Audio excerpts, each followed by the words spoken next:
माननीय अध्यक्ष महोदय, माननीय प्रधानमंत्री जी की इच्छा के अनुरूप ये प्रश्न है कि एलाइड सेक्टर किसानों के इनकम को हम दुगुना करें, तो सिर्फ एग्रीकल्चर नहीं, एग्रीकल्चर के एलाइड सेक्टर को भी अपन ध्यान दें। मेरा प्रश्न उसी आशय से है। मैं माननीय मंत्री जी से ये जानना चाहता हूं कि मादा गौवंशी पशु कितने हैं। आपने बताया है लगभग 53 लाख जो है टोटल में मादा है, तो उसके गर्भधान के लिए आपके पास क्या नीति है? पशु प्रजनन नीति कह लें, पशु प्रजनन नीति क्या है? कौन सा टीकाकरण किस तरह से आप करते हैं, किस माध्यम से करते हैं? माननीय चंद्राकर जी, आपने मादा का तो संख्या बता दिया, नर का संख्या नहीं बताया। अब नर में तो ऐसा है, राम विचार जी खुद, अब क्या आगे बोलूं, इनसे बड़े क्षमतावान वीर पुरुष और कोई है नहीं नर में।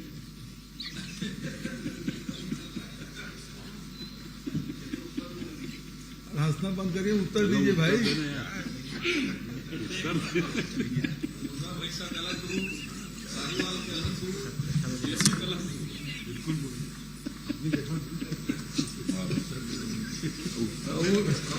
अब क्या उत्तर दे? उसको बोलते नहीं बन रहा है। अब पहले ही बता दिया कि प्रधानमंत्री का नाम आपने ले दिया, उसके बाद फिर क्षमता के बारे में बता दिया, तो उनको तो अपनी वास्तविकता पता है ना। देखिए, हाँ अब ठीक हुआ, नॉर्मल। हाँ फिर से तय रिपीट कर। सब भूल गए। माननीय सभापति महोदय, मैंने कहा है कि गौवंशी जो है उनके टीकाकरण के लिए, गर्भाधान के लिए आपकी नीति क्या है? पशु प्रजनन नीति कह लें उसको। पशु कौन से नस्ल की पैदा होगी, कैसे होगी, कितने दिन में करते हैं आप, और उसके लिए इंफ्रास्ट्रक्चर क्या है? तो आपने जैसे बताया है, क्या उसको पूछ लूंगा। तो इसके लिए क्या आपके कार्यक्रम हैं कि उसको बता दीजिए कि इतने पशुओं के गर्भाधान के लिए, कृत्रिम गर्भाधान के लिए आपकी नीति क्या है? पशु प्रजनन नीति क्या है? कौन सा टीका कैसे किस कार्यक्रम में लगाते हैं और कितना व्यय उसमें हुआ है? व्यय आप मन नहीं बताएंगे तो भी चल जाएगा। सभापति महोदय,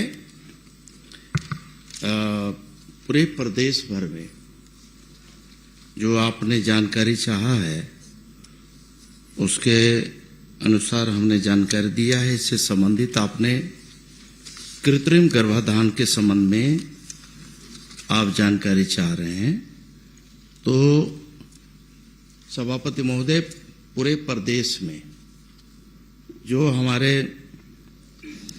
गौवंशीय हैं, दुधारू पशु हैं, उनके गर्भाधान के लिए प्रदेश में कृत्रिम गर्भाधान केंद्र, कृत्रिम गर्भाधान उपकेंद्र और मुख्य ग्राम खंड उपकेंद्र, पशु चिकित्सालय, पशु औषधालय, इनमें पर्याप्त उसकी व्यवस्था है जहां की कृत्रिम गर्भाधान किया जाता है।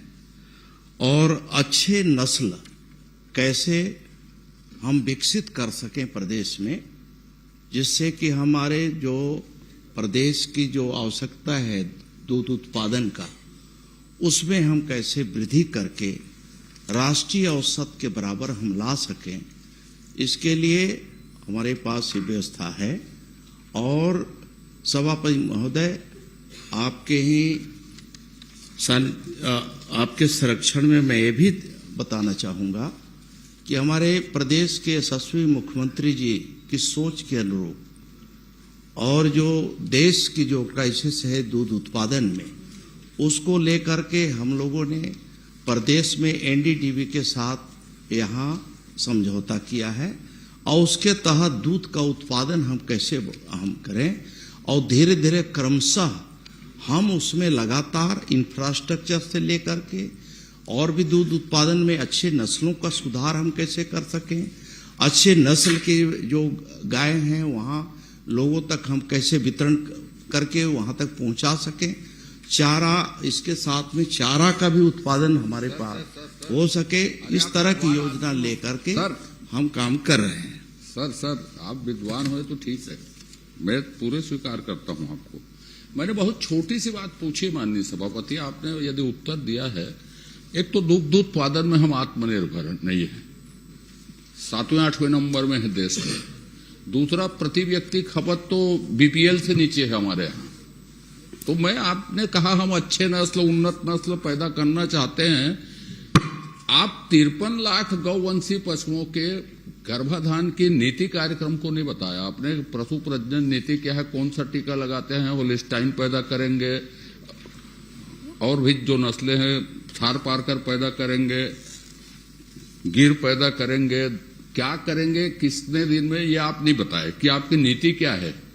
अब जो आपने केंद्रों की संख्या का भी उल्लेख किया, 53 लाख के लिए आपने कहा कि 1585 संस्थाओं के माध्यम से, संस्था सरकारी है गैर सरकारी भाई, एक तो ये बता दीजिए। 412 केंद्र की आपको और आवश्यकता है, तो 412 केंद्र खोल रहे हैं, नहीं खोल रहे हैं। तो इन लक्ष्यों के लिए एनडीटीवी का आपने उल्लेख किया, तो वो दुग्ध संग्रहण विपणन का काम करती, वो नस्ल सुधार में उसका कोई योगदान नहीं है। तो इसलिए इसमें स्पेसिफिक मुझको बता दीजिए कि टीकाकरण के आपके कार्यक्रम किस आधार पर कैसे संचालित करते हैं, ये संस्थागत क्या है।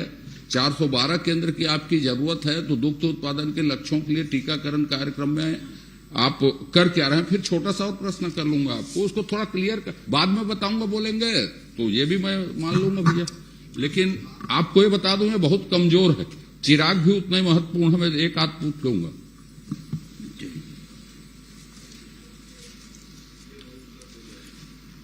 सभापति महोदय, प्रदेश में दुग्ध उत्पादन को बढ़ावा देने के उद्देश्य से बछिया उत्पादन हेतु सेक्स शॉर्टेज सीमेंट के उपयोग को बढ़ावा दिया जा रहा है, जिससे लगभग 90% तक बछिया प्राप्त किया जा सकता है।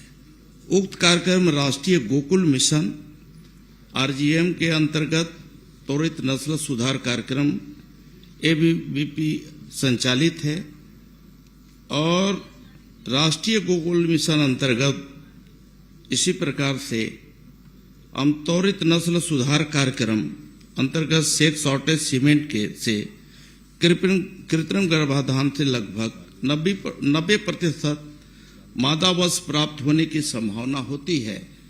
इसके तहत हम इसे सभी जगह योजना अंतर्गत सेक्स शॉर्टेज सीमेंट से 1 करोड़ 10 लाख 1228 कृत्रिम गर्भाधान केंद्र के लक्ष्य के अनुरूप में 33,484 पशुओं में कृत्रिम गर्भाधान कार्य संपादित किया गया है। माननीय सभापति महोदय, जिसमें सर पढ़ मत ना, छोटे छोटे चलता 7,883 संतति पैदा हुए, जो 87% मादावश है। इस प्रकार से लगातार इसमें काम हो रहा है सभापति महोदय। और जहां तक प्राइवेट सेक्टर की बात है, तो प्राइवेट सेक्टर में भी गर्भाधान कार्यकर्ताओं हेतु उसके लिए भी व्यवस्था है। प्राइवेट सेक्टर से भी हम उनका भी सहयोग लेते हैं। आदरणीय, मैं जिस विषय को पूछ रहा हूं उसको डिटेल बताएंगे तो ज्यादा अच्छा होगा, नहीं तो हम आगे बढ़ जाएंगे, उसमें कोई प्रॉब्लम नहीं है। मैंने आपसे पूछा कि आपकी नीति, आपने राष्ट्रीय नीति बताई गोकुल मिशन की, उसके क्रियान्वयन की स्थिति क्या है मैं आगे बोल दूंगा। लेकिन मैंने आपसे पूछा है कि 53 लाख यदि हैं, और आपने जितने ये पूछा मैंने आपसे कि जो 1585 हो संस्थागत आपने लिखा है वो प्राइवेट है सरकारी है, एक। दूसरी बात, जितना आपने गर्भाधान किया है, कृत्रिम गर्भाधान कितने पशु को आपने एक साल भर का बता दीजिए। चलिए, एक साल में इतने लोगों को इतने पशु का गर्भाधान किया और इसमें इतने का लक्ष्य था और कितने किए हो ये बता दो, तो हमको कार्यक्रम की गति पता लग जाएगी। आप पूरा उत्तर नहीं देंगे तो भी, क्योंकि बहुत दयनीय स्थिति हमारी इस क्षेत्र में।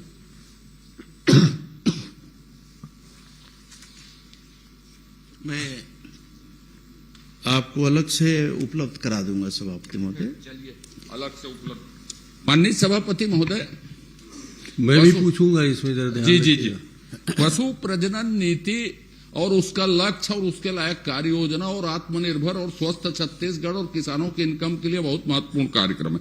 अब मैं दूसरे खंड में आ जाता हूं, चिराग में।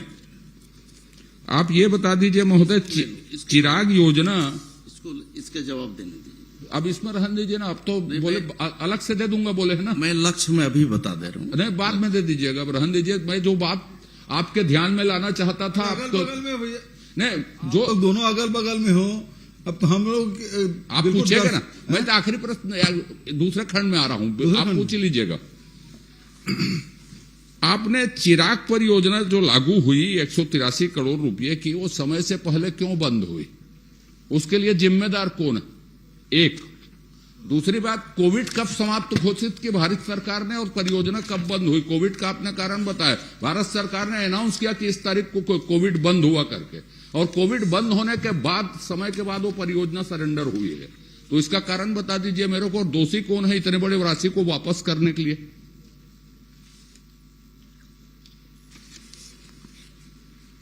सभापति महोदय, ये निश्चित ही हमारे चिराग परियोजना बहुत ही महत्वाकांक्षी योजना थी और छत्तीसगढ़ के हित में खास करके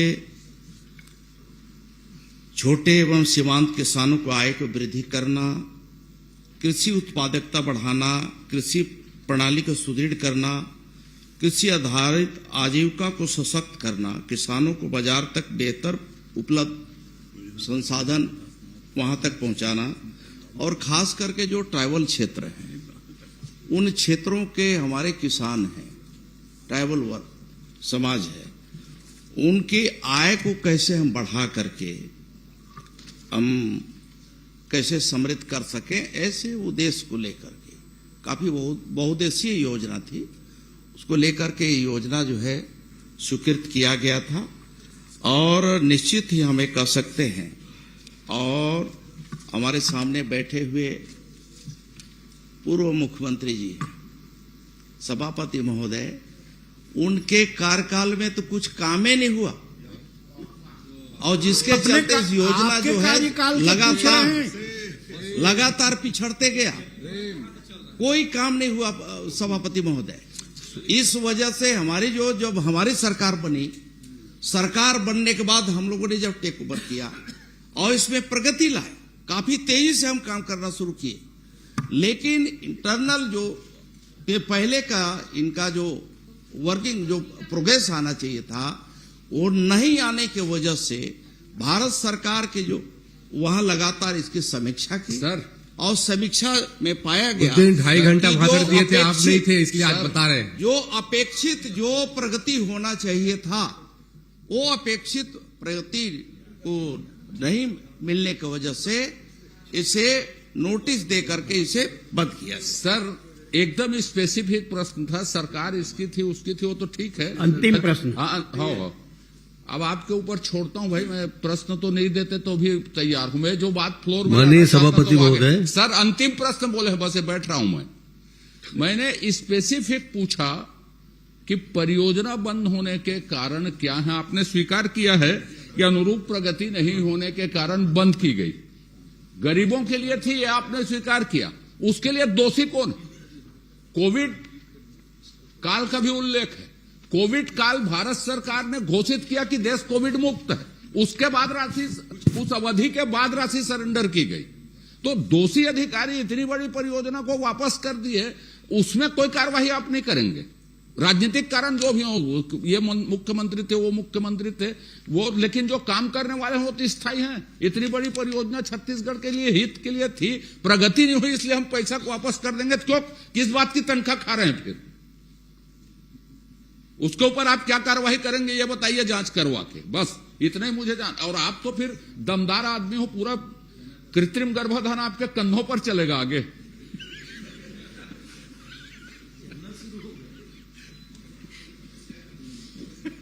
भैया आपको कुछ पूछना है? मेरा पहले दो जवाब आप देखिए, आपके प्रश्न का उनके पास कोई जवाब नहीं नहीं है, मैं दे रहा हूं नेता प्रतिनिधि जी, आप इतना दे दीजिए। हाँ, सभापति महोदय, मैंने बताया कि देखिए इतना महत्वाकांक्षी योजना और जिसके लिए तमाम यहाँ भर्तियां जो समय पे किया जाना चाहिए था, अलग अलग पदों पे विषय विशेषज्ञ से लेकर के हमारे खंड स्तर तक, ग्राम पंचायत स्तर तक, और उसके माध्यम से 2.5 घंटे के इतनी भर्तियां थी।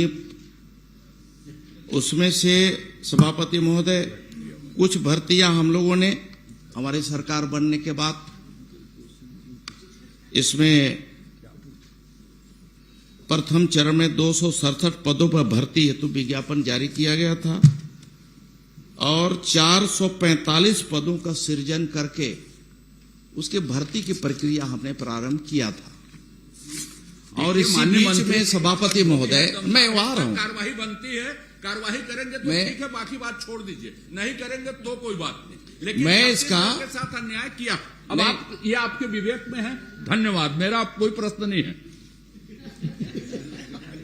नहीं, आपकी नाराजगी में दूर श्री अटल श्रीवास्तव। सभापति महोदय, नहीं, सभापति चाहते थे उसको मौका नहीं पूछना देंगे। चाह रहे क्या? हाँ, अच्छा, माननीय अपने वरिष्ठ साथी, क्योंकि पिछले सरकार मुझे मेरा नाम का उल्लेख किए हैं, मैं भी पूछूंगा उनसे। वरिष्ठ साथी, आप पूछ लो। आदरणीय हमारे वरिष्ठ सदस्य, विद्वान सदस्य और इस सदन के बड़े ही आक्रामक नेता, उनका जो भावना है उसके अनुरूप आपके जो आप चाहते हैं कि वास्तव में किसकी दोषी है, मैं इसका निश्चित ही परीक्षण कराऊंगा और इसमें जवाबदेही तय होना चाहिए।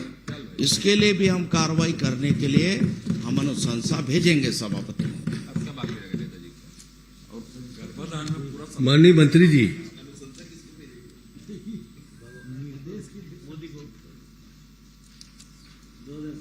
आप हमारे गांव के गरीब के किसान के अरे लिए चिंता पाल रहे हैं, बदल गया। तो मैं छत्तीसगढ़ के गांव की बात शुरू करता हूं। हर गांव में देखिए ना, सुनिए ना, भटक जाएंगे नहीं तो आप। हर गांव में सैकड़ों की संख्या में ये छोटे छोटे बछिया जिसको बोलते हैं, अच्छा, समझ रहे हैं ना, जी, हर गांव में है। और उनके भी कृत्रिम गर्भाधान करके उनको दूध उत्पादन में सहयोगी बनाया जा सकता है। तो क्या आपने छत्तीसगढ़ के गांवों का संरक्षण किया है?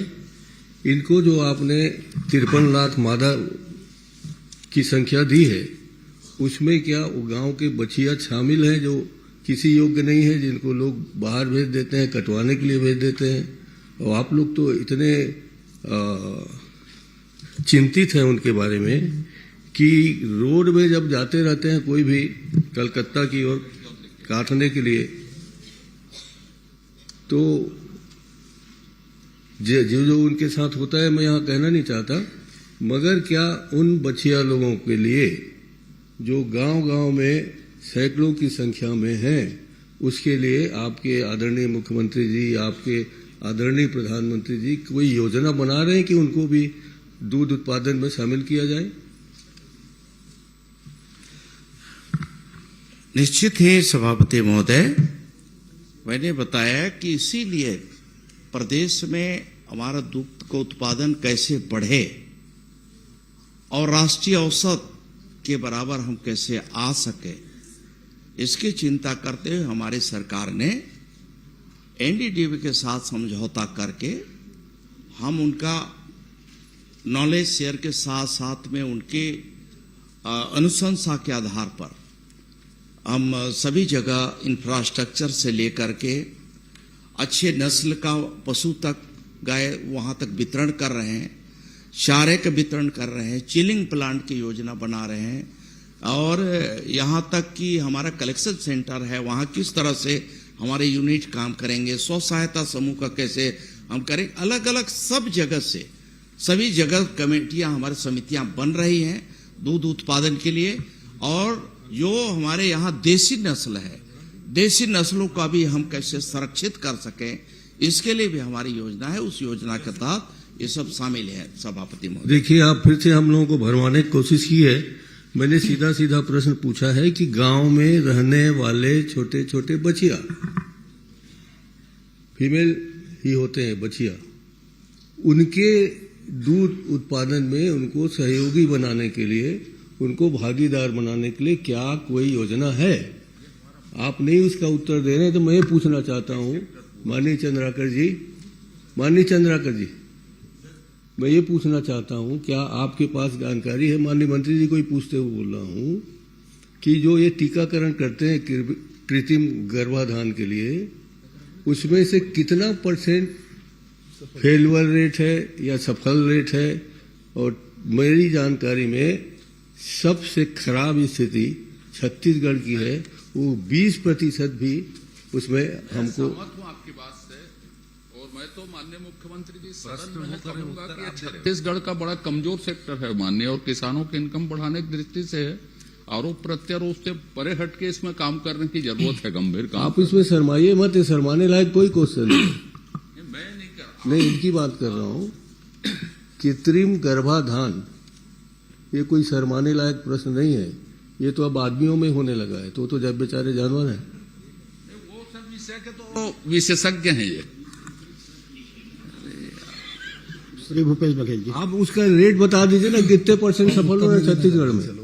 सभापति एक महोदय, साथ बता देंगे आप भी। सभापति महोदय, मेरा आप व्यवस्था का प्रश्न है। व्यवस्था नहीं थे, अव्यवस्था अब फैला रहे हैं। नहीं सर, ये सब प्रश्नकाल में निकाला- व्यवस्था का प्रश्न उठता ही नहीं। नहीं, उससे निकालिए इसको। मैं निवेदन करता हूं कि इसको जो प्रश्नकाल आपने में दिया व्यवस्था है, का प्रश्न नहीं उठता क्या बोले? मैं आप दिखवा लीजिए, लेकिन इसको आपत्तिजनक है। चंद्राकर जी स्पष्ट नहीं बोल रहे हैं किसको निकलवाना क्या है। आपत्तिजनक है? आपने जो उद्धृत किया है, जो शब्द का शब्द प्रयोग बोलिए किया ना, है। शब्द बोलिए। अरे क्या बात कर रहे हैं, ये बोलने लायक है। मैं दिखवा लूं मंत्री जी, मैं दिखवा लूंगा उसको। भूपेश बघेल जी, माननीय सभापति महोदय, माननीय मंत्री जी ने ये उल्लेख किया कि हमारे शासनकाल में इसकी स्वीकृति हुई है, और चिराग परियोजना है वो राज्य सरकार के 100% योजना है, और वर्ल्ड बैंक से इसे लोन लिया गया है, उससे इसे संचालित है। और उसमें आपने बता दिया 21-22 में लगभग 10 करोड़ रुपया राशि स्वीकृत की गई। उसके बाद आपने कहा कि कोविड के कारण से ये संचालित नहीं हो पाया, लेकिन आपसे प्रश्न ये है, ये समर्पण किस तारीख को किया गया? जो पैसा आया था उसको समर्पण किस तारीख को किया गया है और क्यों किया गया? सभापति महोदय, भारत सरकार के आर्थिक कार्य विभाग वित्त मंत्रालय द्वारा परियोजना की समीक्षा में पाया गया कि ऋण संवितरण की गति अपेक्षित स्तर पर धीमी है। लगभग 4 वर्षों में कुल स्वीकृत ऋण का मात्र 1% ही उपयोग हो सका। सभापति महोदय, इसलिए 18 मार्च 2025 द्वारा राज्य शासन को यह अवगत कराया गया कि विश्व बैंक अपेक्षाकृत कम प्रगति के कारण परियोजना अनुबंध समाप्त करना चाहती है, और तदनुसार भारत सरकार के निर्देशानुसार इफाड से प्राप्त ऋणों का वित्तीय सहभागिता को दिनांक 26 मार्च 2025 से समाप्त कर दिया गया है। तो समर्पण आपके हैं, आरोप हम पे लगा रहे हो। 25 में तो आप सरकार में हो भाई, समर्पण आपके शासनकाल में हुआ, 2.5 साल से आप सरकार में हो और काम कुछ आप नहीं कर पा रहे हो, और आरोप हम पे लगा रहे हो। काम धीमे आपके समय चल रहा था, जिसके कारण उनको वो सही कारण बताना। 21 में आप कोरोना था, उल्टा समझ रहे हैं उसको। कोरोना हमारे समय था, 10 ही करोड़ आया, लेकिन उसके बाद जो पैसा आया 23 के बाद, तो 24 और 25 इसमें कुछ नहीं काम किया। और आपको बड़ा मंत्री जी अजय जी बता रहे बड़े क्षमतावान, ये तो पता चलता है कितने क्षमतावान हैं आप। आपके विभाग में कोई कंट्रोल नहीं, कोई काम नहीं कर पा रहे हैं। हम लोगों ने तो आकर के नियुक्ति भी किया, सभी जगह समितियां गठित कर दिया, मैं इसके पहले भी बताया, श्री अटल श्रीवास्तव, इतने हमने समिति गठित सभापति किया, महोदय, इतने परिणाम हमने क्या है सभापति महोदय? इसी में कर दिया, नियुक्ति का परिणाम महिला स्व बताइए। सहायता समूह को दिया, नियुक्ति का परिणाम नहीं लेकिन है। शुरुआत में ही जो आप एक प्रश्न में आधा घंटा से ऊपर चर्चा हो गई, बाकी माननीय सदस्यों को भी प्रश्न लगा हुआ है, उतना ही बात महत्वाकांक्षी योजना जो है लगा हुआ है छत्तीसगढ़ साथ में। से आज जो है बंद करना पड़ा। नहीं आ रहा है, ये लोग डिस्टर्ब कर दिए। सभापति महोदय, आरोप 2 साल हो गया।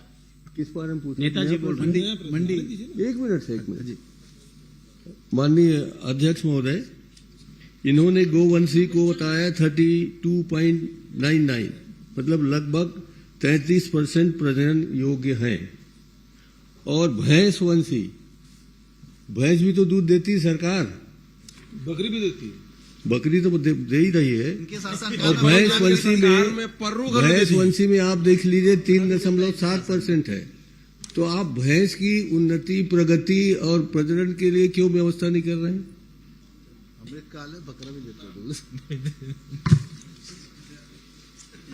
सभापति महोदय, प्रदेश में मैंने पहले बताया कि दूध उत्पादन हम बढ़ाना चाहते हैं, पशुओं का हम संवर्धन करना चाहते हैं, गौवंशीय हो या भैंस वंशीय हो। लेकिन हम सब यहाँ पर बैठे हैं, ग्रामीण परिवेश के भी लोग हैं, हम सब जानते हैं कि आज अपने घरों में गाय रखते हैं, भैंसे रखते थे, लेकिन आज उनके लिए कोई चारागाह का कोई जगह नहीं बचा। अब चारागाह नहीं होने की वजह से इनका क्षरण होते गया, राम को वाला अवसर मिलना चाहिए। हम जितना हमें संरक्षित करना चाहिए था, उनका ढंग से ठीक रखा होना चाहिए आ गया था, जवाब आपका। वो नहीं हो अटल पा रहा है। श्रीवास्तव। इस वजह से लगातार जो गौवंश हो चाहे भैंस वंशी हो, लगातार जो है वो उनकी संख्या धीरे धीरे कम होते जा रही है। महोदय, अटल श्रीवास्तव, सभापति महोदय, माननीय सभापति गरवा महोदय, महिला में राम कुमार को मौका एक मिलना मिनट चाहिए। सभापति महोदय, अटल श्रीवास्तव, सभापति महोदय, आखिरी क्वेश्चन मंत्री जी, आपके माध्यम मंत्री जी, माननीय मोर निवेदन है। अटल श्रीवास्तव, सभापति महोदय, अटल श्रीवास्तव प्रश्न करेंगे। लो तो माननीय सभापति महोदय, सभापति मैं महोदय, माननीय मंत्री जी से आपके माध्यम से माननीय मंत्री जी से जानना चाहता था कि क्या आदिम जाति विकास मंत्री जी बताने का कष्ट करेंगे कि कोटा विकास खंड में विगत 2 वर्षों से मंडी निधि सामुदायिक भवन के निर्माण हेतु स्वीकृति प्रदान की गई। कब सामुदायिक भवन निर्माण की स्वीकृति प्रदान की गई? क्या उक्त सामुदायिक भवन को तकनीकी एवं प्रशासनिक स्वीकृति मिली? इनका जो जवाब आया है कि इन्होंने 10/1/2025 को प्रशासनिक स्वीकृति प्रदान की गई। जब मैंने ये प्रश्न लगाया तब उनका उत्तर आया कि हम इसका टेंडर लगा रहे। 1 साल स्वीकृति, प्रशासनिक स्वीकृति के बाद माननीय मंत्री जी आपके डिपार्टमेंट ने 1 साल बाद उसका टेंडर लगाया है। लगभग ये हर चीज में चल रहा है, अगर 1 साल डिले होगा, अभी टेंडर लगेगा, कब काम होगा, तो आखिर कहां पर प्रॉब्लम है, कहां कौन अधिकारी लोग इसको रोकते हैं, किन कारणों से रोकते हैं? आपने तो स्वीकृत कर दिया, प्रशासनिक स्वीकृति भी मिल गई, पर टेंडर की प्रक्रिया में 1 साल लग गया और जब मेरा क्वेश्चन लगा तब ये टेंडर हुआ है। आप प्रश्न करेंगे। सभापति जी, अटल जी, आपको धन्यवाद देना चाहिए। 1 साल में हो गया, इसलिए नहीं, धन्यवाद देना चाहिए कि टेंडर भी लग गया, अब काम आपका शुरू होने वाला है। टेंडर 1 साल में लग गया, निर्माण 5 साल बाद होगा, इसलिए धन्यवाद। 2047 तक करती निर्माण लगा, वो काम भी शुरू हो जाएगा, चिंता मत करिए। माननीय सभापति महोदय श्री उमेश पटेल जी, माननीय सभापति महोदय, मेरा प्रश्न अलसी खेती से है और सरकार की ये नीति है सभापति महोदय, जिनके मुख्यमंत्री जी और कई मंत्रियों ने इस बात को बयान भी किया है कि हम धान के रकबा से दूसरे रकबे की तरफ जाना चाहते हैं। माननीय सभापति महोदय, मेरा जो प्रश्न था उसके उत्तर में माननीय मंत्री जी ने जवाब दिया है कि रायगढ़ जिले में जो इन्होंने बीज वितरण किया था और उसके एवज में किसानों ने जो कच्चा बीज उत्पादित किया वो लगभग 186.50 कुंटल था और उसमें से जो इन्होंने रिजेक्ट किया जितने बीज को वो है 158.49 क्विंटल। तो ये बनता है माननीय मंत्री जी, ये बनता है 85% आपने किसानों के रकबे को रिजेक्ट किया। तो मैं जानना चाहूंगा कि इसका कारण क्या है? क्या किसानों की जानकारी का अभाव था कि हमारी मिट्टी अलसी खेती के लिए सही नहीं है, या किस ट्रेनिंग की आवश्यकता थी जो नहीं हुआ? निश्चित है सभापति महोदय, ये बात सही है कि जितना हमें उत्पादन मिलना चाहिए था और उत्पादन जब हुआ तो स्वीकृत होना चाहिए था, लेकिन वो नहीं होने का कारण यही है कि एक तो उन क्षेत्रों में किसानों ने जब उनको बीज दिया गया तो काफी विलंब से लोगों ने बोनी किया। दूसरी बात कि किसान को पूरी तरह से प्रशिक्षित नहीं किया गया था, इसलिए भी जो उत्पादन जितना आना चाहिए था माननीय और जिस ग्रेड का आना चाहिए था, माननीय मंत्री जी, उस ग्रेड का जो हमें बीज जो है उत्पादन नहीं हो पाया। माननीय मंत्री जी उत्तर आ गया। माननीय मंत्री जी ने माना कि उनको जो ट्रेनिंग मिलना चाहिए था वो ट्रेनिंग उनको नहीं मिला, तो इसके लिए कौन सा विभाग जिम्मेदार है, कौन से अधिकारी जिम्मेदार हैं और किनके ऊपर आप कार्रवाई करेंगे?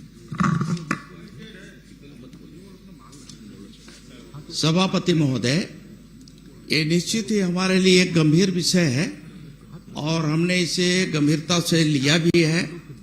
आगे हम सुनिश्चित करेंगे कि हम प्रदेश में जब किसानों के लिए हम अच्छा बीज हम उत्पादन करके हम देना चाहते हैं, उनकी मात्रा बढ़ाना चाहते हैं, तो हमारे किसान जब पैदा करते हैं तो उनको समय समय पर उनके ग्रेडिंग भी होता रहे, देख रेख अच्छा से रहो, अच्छे सुझाव मिले, अच्छे बीज वहां।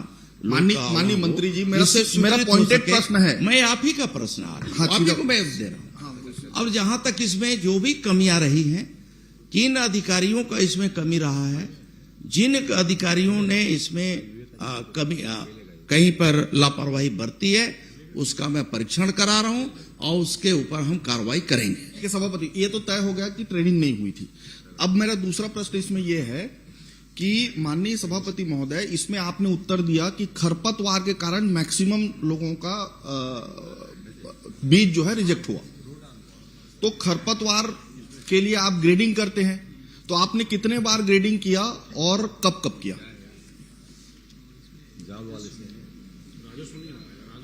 पॉइंटेड है एकदम। सभापति महोदय, ये मैं इसको देख करके बता दूंगा कि कितने बार हुआ है। मैंने इतना ही अनियमितता हुई है, आगे बढ़ जाता हूं इसी में। जो कमियां हुई है मैंने पहले स्वीकार किया। मैं समझ गया ना, अब आगे बढ़। मैं पहले बता दिया कि इसमें जहां जहां कितने बार किया, कैसे किया, किसने किसकी जिम्मेदारी थी, वो सब मैं दिखवा रहा हूं। बिल्कुल। अब दिखवा करके उसमें हम कार्रवाई करेंगे। अब इसमें आगे बढ़ रहा हूं मैं। माननीय सभापति महोदय, जब आपने ग्रेडिंग किया होगा तो ग्रेडिंग करने के लिए हर फसल के लिए स्पेसिफिक छन्नी लगा रहता है। क्या अलसी का जब आपने ग्रेडिंग किया तो स्पेसिफिक अलसी के लिए छन्नी उपलब्ध था? नहीं, अभी बना नहीं है। मैं इन्हीं सभी विषय को तो शामिल करते हुए मैं उसकी जांच करवा रहा हूँ। बड़ा विषय मैं बता रहा हूँ उसमें। अभी उत्तर आएगा तो मैं आप अपने आप बता देंगे मंत्री। चलिए, है छन्नी है कि नहीं था? नहीं, मैं इन सभी विषयों को शामिल करके ही जांच करवा सभापति रहा हूं। महोदय, और अब जो अलसी खेती के लिए स्पेसिफिक छन्नी होता है, पूरा तो होने दीजिए, स्पेसिफिक छन्नी होता है, वो उपलब्ध नहीं था और किसानों का 186 क्विंटल अलसी फसल को रिजेक्ट कर दिया गया। माननीय सभापति महोदय, इसके लिए आपके जो बीज प्रमाणीकरण अधिकारी होता है उसने चिट्ठी लिखा एमडी को कि हमें छन्नी प्रदान किया जाए अलसी का, ताकि हम इसको फिर से रीग्रेडिंग करें और किसानों को वो बीज देने के लिए। उसके ऊपर आपने क्या कार्रवाई की बताइए, जो एमडी को उन्होंने चिट्ठी लिखा?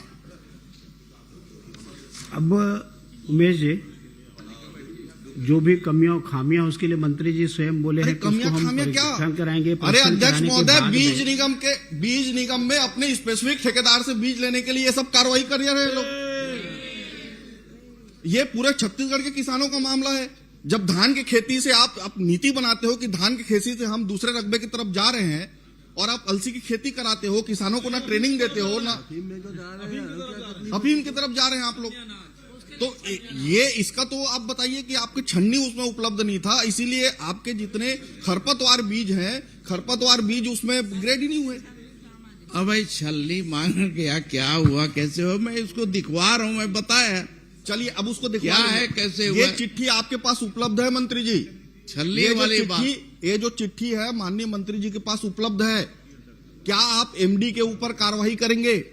नीचे अधिकारी, नीचे कर्मचारियों के ऊपर कार्रवाई नहीं, एमडी के ऊपर आप कार्रवाई करेंगे?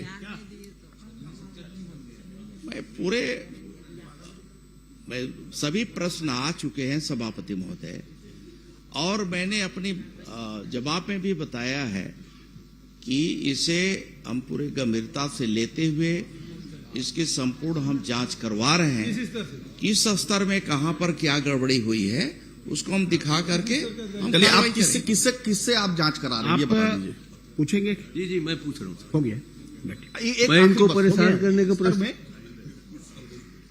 मैं इनको परेशान करने के लिए कोई प्रश्न नहीं पूछ रहा हूं, इनको जानकारी देने के लिए प्रश्न पूछ रहा हूं कि अलसी के डंठल से मेरे क्षेत्र में कपड़े बनते हैं, तो कपड़े बनते हैं, इसका मतलब ये किसानों के आर्थिक स्रोत को और बढ़ाने का एक साधन हो सकता है। और अलसी के बने हुए कपड़ों को हमने नरेंद्र मोदी जी को पहनाया है, जैकेट हम भी पहने। हाँ, अलसी कब पहने? अलसी का बना हुआ जैकेट, इससे बहुत बड़ा पूरे छत्तीसगढ़ में किसानों को आर्थिक आय होगी। तो अच्छे वाले बीज दीजिए, उसके बढ़ाने का साधन करिए, और अलसी के खेतों को ज्यादा से ज्यादा हमारे किसान अडॉप्ट कर सकें दूसरे फसल के रूप में, इसके लिए कुछ योजना तैयारी कुछ करेंगे? हो गया। श्रेयेंद्र साहब, निश्चित ही, क्योंकि माननीय मंत्री जी ने स्वीकार कर लिया गड़बड़ी हुई है, मैं जांच करा रहा हूं। केवल इतना ही है कि एमडी उसमें शामिल है, जिस प्रकार से माननीय सदस्य ने कहा, तो किस स्तर के अधिकारी से जांच कराएंगे? सक्षम अधिकारी से जांच करवा लेंगे। मेरा उत्तर नहीं आया महोदय, मेरा उत्तर तो आया नहीं। श्रेयेंद्र साहब, मैं कह रहा हूं आप मेरे क्षेत्र में आइए, चांपा में जहां कोसा भी बनता है वहां अलसी का भी कोसा जैसे वस्त्र तैयार होते हैं। मैं आपको दिखाऊंगा, घुमाऊंगा कि किस तरह से महिलाएं उससे कपड़े बनाती हैं। नहीं, निश्चित ही, और इसका क्षेत्र बढ़ना चाहिए, इस दिशा में हम अभी प्रयास भी कर रहे हैं, और जो कमियां हुई हैं पहले, उस कमियों को सुधार करके आगे हम बेहतर करना चाहेंगे। श्रेयेंद्र साहब, माननीय सभापति महोदय, मंत्री जी के द्वारा मेरे पहले प्रश्न के उत्तर में जिला बलौदा बाजार भाटापारा में मंदिरों के जीर्णोद्धार और धर्मशाला निर्माण के लिए 73 प्रस्ताव विभाग को प्राप्त होने की जानकारी दी गई है। प्रपत्र अग में दी गई जानकारी अनुसार 2018 से 2023 तक ये सभी प्राप्त प्रस्ताव पर स्वीकृति प्राप्त हुई और सभी कार्य पूर्ण भी बताया गया है। लेकिन मेरे द्वारा 2024 में 11-12 प्रस्ताव शासन को भेजे गए थे मंदिर के जीर्णोद्धार के लिए, जिसमें मात्र एक मंदिर पर जो सिद्ध शक्तिपीठ महिषासुर मर्दनी ढेकुना ग्राम पंचायत में स्थित है, वहां कार्य की स्वीकृति दी गई, लेकिन वहां प्रश्न यह कार्य अपूर्ण है।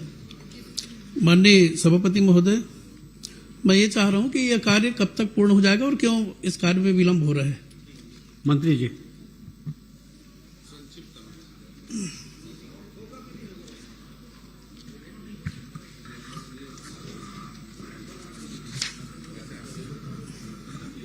2025 में एक कार्य की स्वीकृति दी गई थी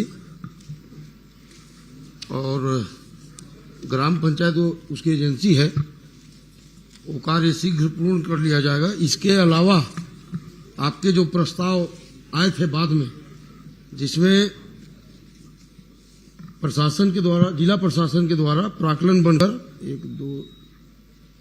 3, 4, 5, 7 प्रस्ताव और प्राप्त हुए हैं जो स्वीकृति के लिए प्रक्रियाधीन है, जिनका अभी जैसा ही वित्त व्यवस्था के हिसाब से स्वीकृति हो जाएगी। माननीय सभापति महोदय, हमारे विधानसभा में सिमगा विकासखंड में आप सबको विदित है कि धर्मनगरी दामाखेड़ा सदगुरु कबीर साहिब का बहुत बड़ा संत समागम का जो स्थली है, अभी विगत माह बहुत बड़ा जो पंत श्री हुजूर उदित मुनि नाम साहिब का चादर तिलक का भी आयोजन हुआ और वहाँ 10 लाख से भी ज्यादा श्रद्धालु कबीर पंथ के मानने वाले शामिल हुए और इतनी भारी व्यवस्था, बुनियादी सुविधाओं की वहाँ कमी है। इसलिए हमारी सरकार ने इन्हीं सुविधाओं को ध्यान में रख करके माननीय भूपेश बघेल जी की सरकार में 22 करोड़ 43 लाख की स्वीकृति करके कबीर सरोवर का जो निर्माण कराया जा रहा है, जो सौंदर्यीकरण का जो कार्य हो रहा है, इसमें राशि की कमी महसूस की जा रही है। इसमें कम से कम 10 करोड़ की लागत की आवश्यकता और होगी। साथ में वहां शौचालय की समस्याएं हैं, कम से कम 500 शौचालय का निर्माण अति आवश्यक है। कम से कम धर्मशाला सर्व सुविधा युक्त 100 कमरों का धर्मशाला का निर्माण अति आवश्यक है। पेयजल की पर्याप्त व्यवस्था बहुत आवश्यक है।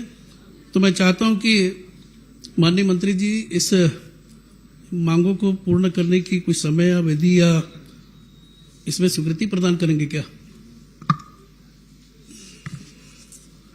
दामाखेड़ा का जिस मेले की आप चर्चा कर रहे हैं, पूर्व में उस मेले में जितनी धनराशि दी जाती थी, माननीय मुख्यमंत्री जी के मार्गदर्शन में वो राशि भी डबल कर दी गई है। और आप जो मांग रख रहे हैं वो जैसे जैसे प्रस्ताव आएंगे परीक्षण कराकर वित्त व्यवस्था के अनुसार निश्चित रूप से हम स्वीकृति प्रदान करेंगे। श्री मोतीलाल साहू, एक छोटा सा बस माननीय सभापति महोदय, एक छोटा सा बता देना अब तो एक छोटा डबल कर दे और उसके बाद में प्रस्ताव का इंतजार है आपको। एक छोटा सा प्रस्ताव है बस, और प्रश्न था इसमें माननीय सभापति महोदय, ये हमारे विधानसभा में कलचुरी वंश के 3-4 ऐसे स्थान है जहां पर 8वीं, 10वीं, 12वीं शताब्दी के समय में जो निर्माण कार्य हुए हैं उनके भी संरक्षण और संवर्धन के लिए माननीय मंत्री जी से निवेदन है कि वहां की जो प्रस्ताव वहां के लिए जो दिया गया है उस पर भी विचार करके उसको अतिशीघ्र कराने की कृपा करेंगे क्या? माननीय प्रस्ताव हमारे पास आ रहे हैं, हम जिला प्रशासन के पास परीक्षण के लिए भेज रहे हैं। जैसे ही प्रस्ताव वहां से श्री मोतीलाल साहू आएंगे, वित्त व्यवस्था के आधार पर हम निश्चित रूप से स्वीकृति प्रदान करेंगे। माननीय मुख्यमंत्री विष्णुदेव साय जी के मार्गदर्शन में हम लगातार, सनातन की सरकार है, मंदिरों के प्रति, धर्म स्थानों के प्रति विशेष रूप से हमारी सरकार चिंतित है और निश्चित रूप से माननीय सभापति महोदय, इस कार्यकाल में मात्र एक कार्य की स्वीकृति मिली, वो भी कार्य अपूर्ण है।